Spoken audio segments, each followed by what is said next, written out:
실존적 무신론자라는 단어를 들어보셨죠? 입으로는 주여 주여 믿습니다 믿습니다 라고 하지만 삶 속에서 신을 믿지 않는 사람들과 별로 차이가 없이 살아가는 사람들, 그들이 실존적인 무신론자들이다. 그 신을 믿으면서도 그 신의 다스림을 인정하지 못하고 살아가는 거죠. 믿음이라는 단어는 원래는 추상명사죠. 그러나 사실은 추상명사가 아닙니다. 믿음은 아주 구체적이고 실제적인 모습을 지니고 있기 때문이에요. 누군가가 여러분에게 하나님을 믿으시죠? 믿음을 보여주세요 라고 한다면 어떻게 보여주시겠습니까? 저는 주일이면 교회 가서 늘 예배를 드립니다. 저는 교회에서 이런저런 봉사를 합니다. 저는 심각한 삶의 문제를 만났을 때 간절하게 기도해서 이러이러한 답을 받았습니다. 뭐 이런 것들도 여러분들의 믿음에 좋은 증거거리가 될 수 있겠습니다만은, 그러나 오늘 말씀을 통해서 여러분의 믿음이 있음을 보일 수 있는 또 하나의 증거거리가 무엇인지 그것에 대해서 나누려고 합니다.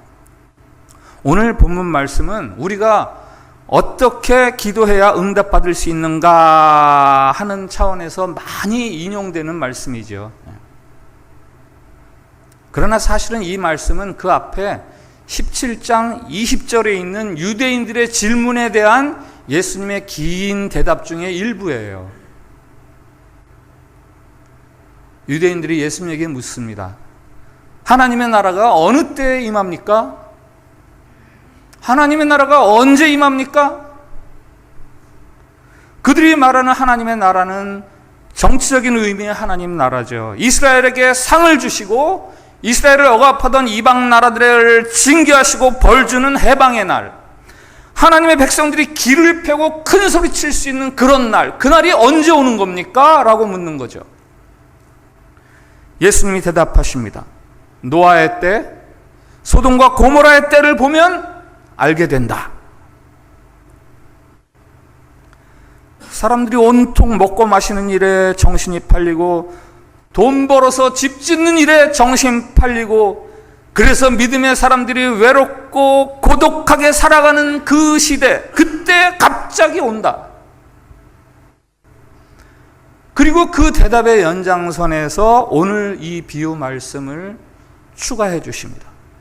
이 비유의 핵심 문장은 8절에 있죠. 내가 너에게 이르노니 속히 그 원한을 풀어주시리라. 그러나 인자가 올 때 세상에서 믿음을 보겠느냐? 그날이 언제 올까 보다는 믿음을 가지고 살아가는 것이 훨씬 더 중요하다라는 결론으로 이야기해 주십니다. 우리는 원한을 주는 세상살이를 살아가고 있습니다. 먹고 마시고 집 짓는 일에 있어서는 늘 원한이 생기게 되어 있어요.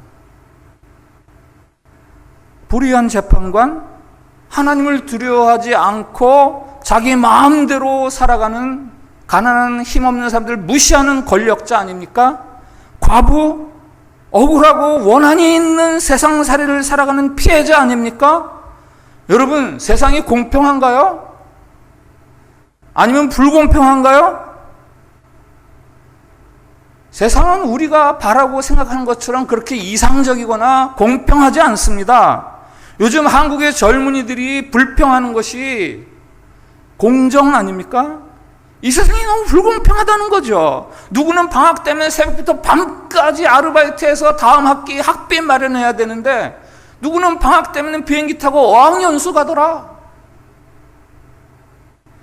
누구는 성적이 좋아도 취직이 안 돼서 그렇게 애를 쓰는데, 누구는 졸업하자마자 성적과 상관없이 경영자 수업을 받더라.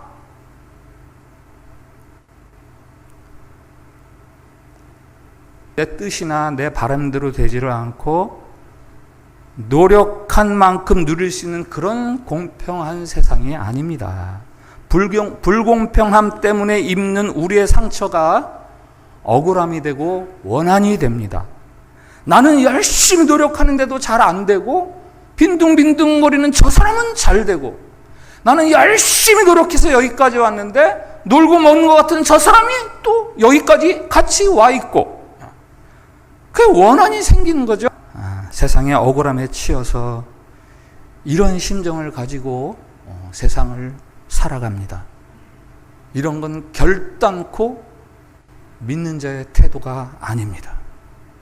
어떤 것이 하나님을 믿는 신자의 삶의 태도인가? 오늘 비유를 통해서 주시는 주님의 말씀이 있어요.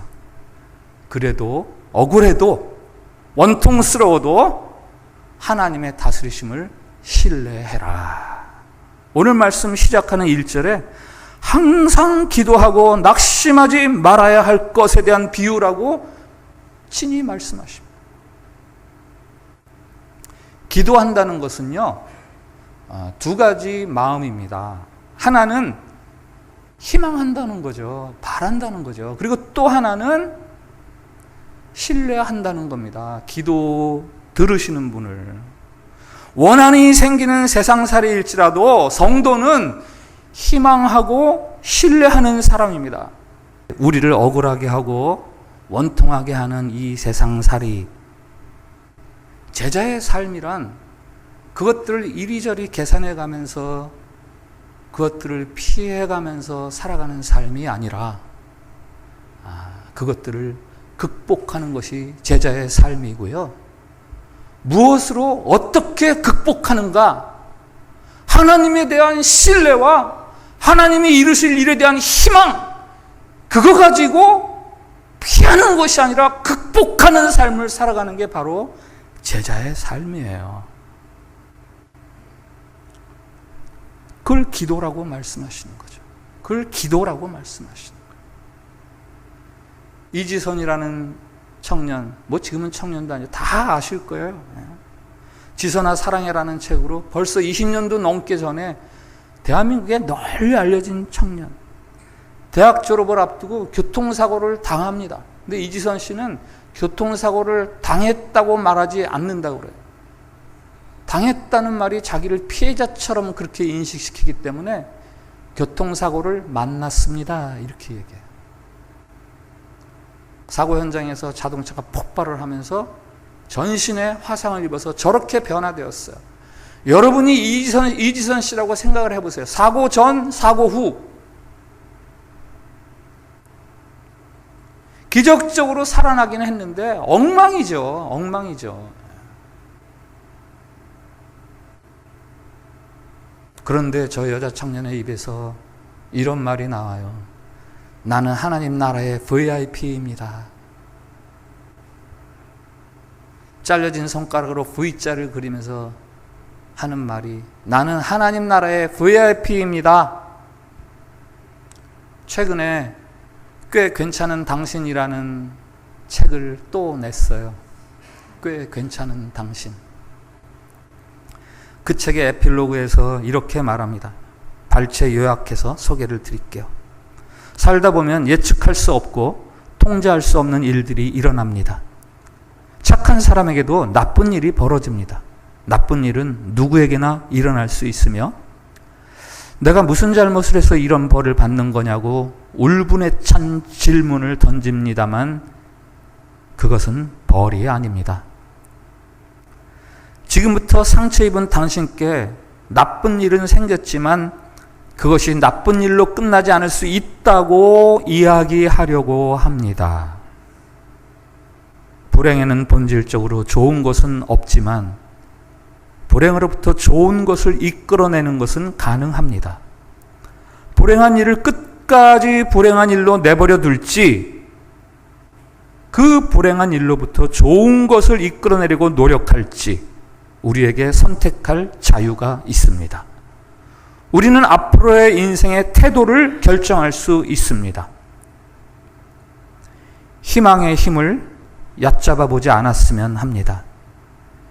희망이 가져다주는 힘을 얕보지 않았으면 합니다.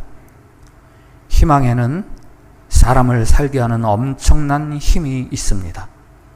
오늘보다 내일이 더 좋아진다고 믿고 살아온 덕분에 그때 그 사고의 현 시간을 얘기하는 거죠. 그때만 해도 상상하지 못했던 좋은 날을 나는 살아가고 있습니다. 뜻하지 않은 일을 만났어도 그것이 우리를 망가뜨리지는 못했습니다.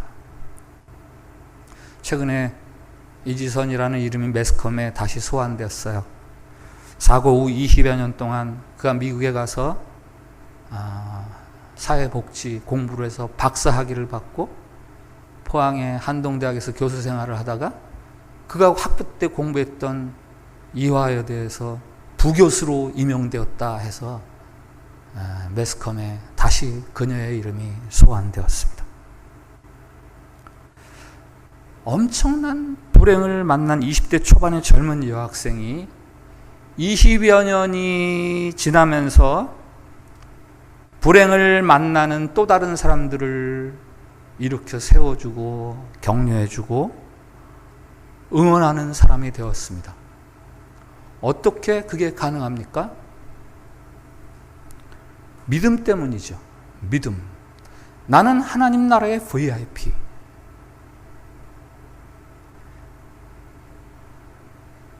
예수 그리스도를 통해서 보여주시는 자기를 향한 하나님의 그 엄청난 사랑, 그것을 알므로 인해서 생기는 희망과 신뢰, 그게 그녀를 20여 년 세월을 통해서 변화시키는 거예요. 그리스도를 통해서 보여주시는 하나님의 사랑은 이 세상의 모든 불공평함을 이기게 합니다. 내가 사랑을 받는데 무슨 원망이 나오겠어요? 내가 과분한 사랑을 입고 있는데 무슨 절망이 있고 원통함이 있겠습니까? 메시아의 도래, 종말에 대한 유대인들과 예수님의 시각 차이. 유대인들은 메시아가 오면 우리에게 보상해주고 원수에게 보복할 것이다,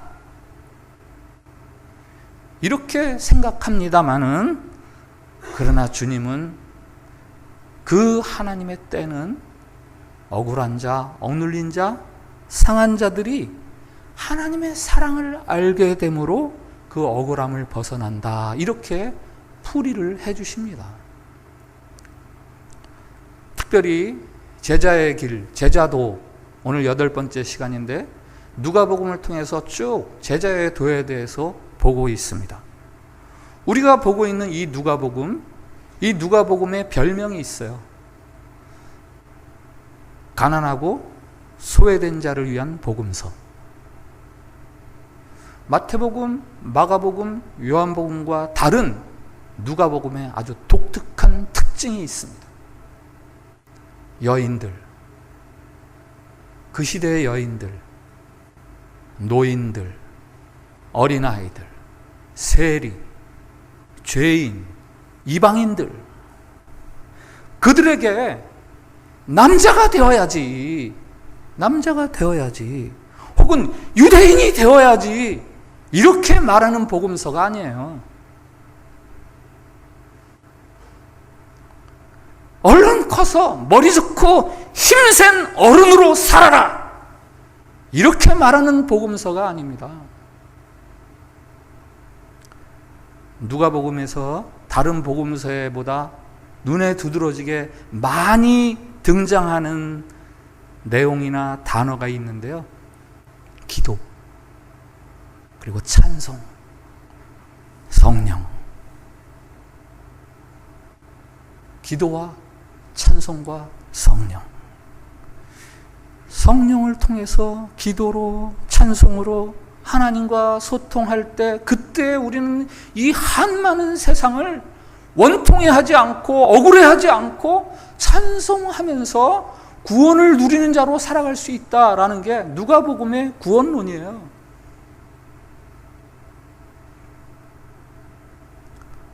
억울한 과부가 끈질기게 기도하죠. 억울함을 당한 과부가 불의한 재판관에게 끈질기게 간청하지만 사실은 하나님에 대한 끈질긴 우리의 기도를 말합니다.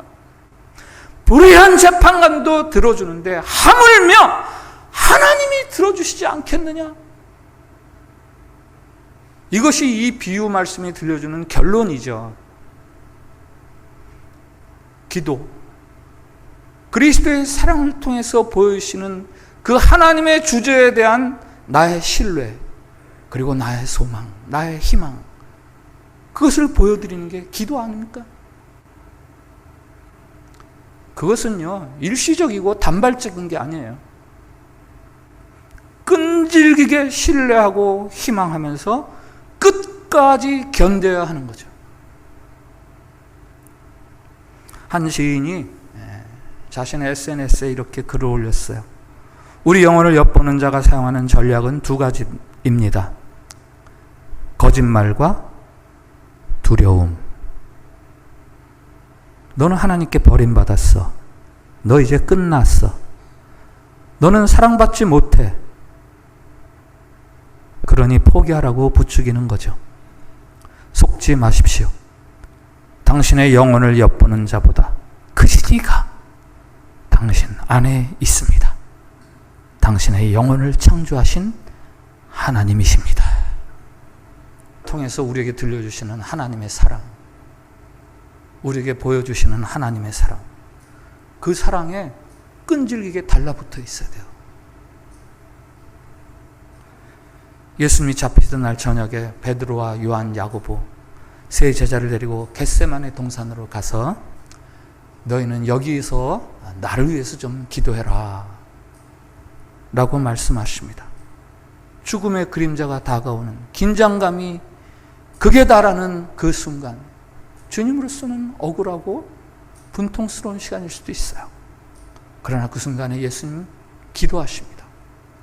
아버지, 만일 할만하시거든 이 잔이 내게서 지나가게 해주십시오. 그러나 내 뜻대로 하지 마시고 아버지 뜻대로 하옵소서. 이 기도야말로 하나님 아버지의 주재권에 대한 신뢰요, 희망이죠.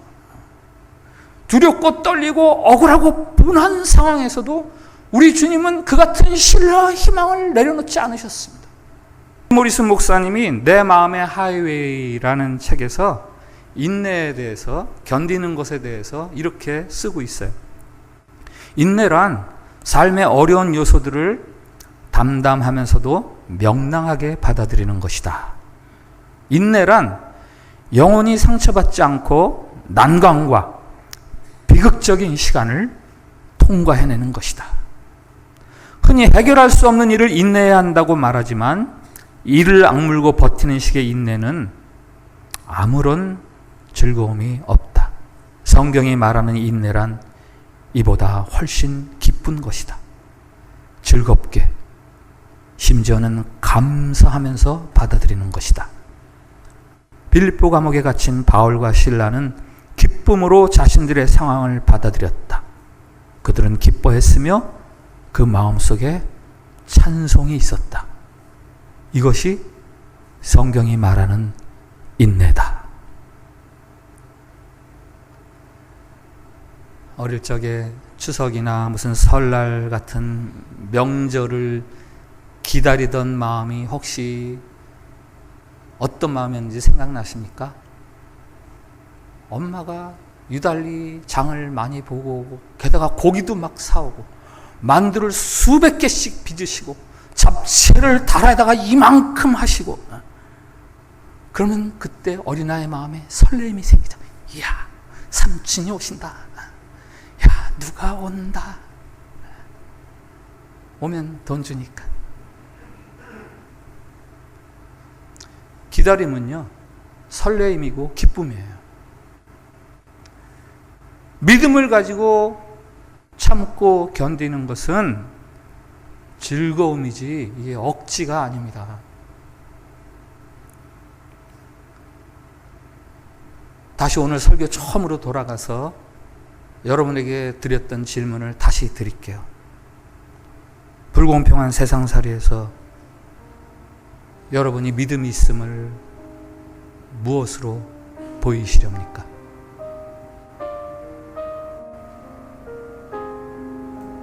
그 답을 드릴게요. 원망하거나 억울해할 일이 아니에요. 하나님을 전적으로 신뢰하고 희망하면서 기뻐하면서 감사하면서 견디는 것, 그것이 바로 여러분의 믿음이 있음입니다. 오늘 주님이 말씀하세요. 그 원한을 풀어주리라. 그러나 인자가 올 때 세상에서 믿음을 보겠느냐? 성경책에 밑줄 긋는 신자들은 많이 있는데 그 원한 많고 불공정해 보이는 세상에서 삶의 밑줄을 그으며 살아가는 신자들은 많지 않다라는 주님의 아쉬움 섞인 탄식의 이야기죠. 신자들의 정치적인 승리를 말하는 거 아니에요. 우리가 대접받고 원수들이 망하는 거, 나를 괴롭힌 사람들이 꼬꾸라지는 거, 그거를 말하는 게 아닙니다. 다만 끝까지 희망하고 신뢰하면서 살아갈 수 있는 사람들이 과연 있겠는가라는 아쉬움이죠.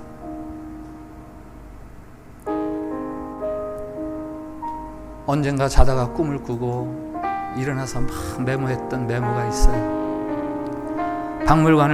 꿈에 박물관을 방문했는데 정말 허름하고 땀과 피로 얼룩진 조끼가 하나 전시되어 있는 거예요. 그 조끼 자체로는 별 가치가 없어요. 가치가 오히려 아주 낮죠.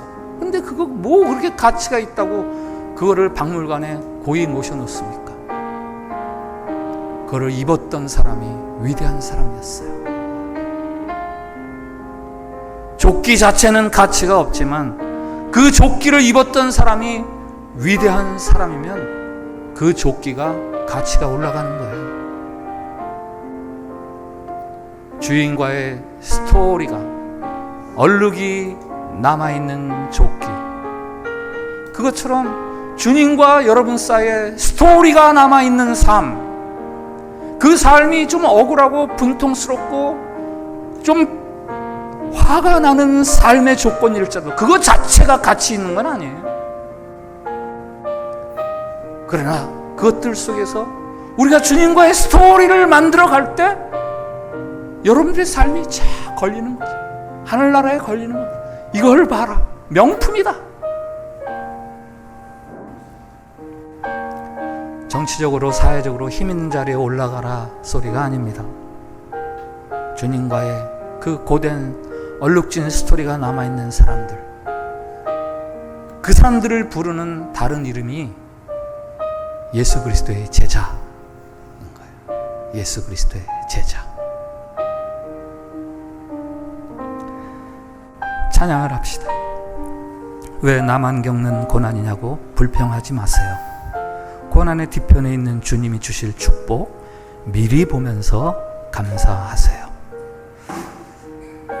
너무 견디기 힘든 지금 이 순간에도 주님이 일하고 계세요.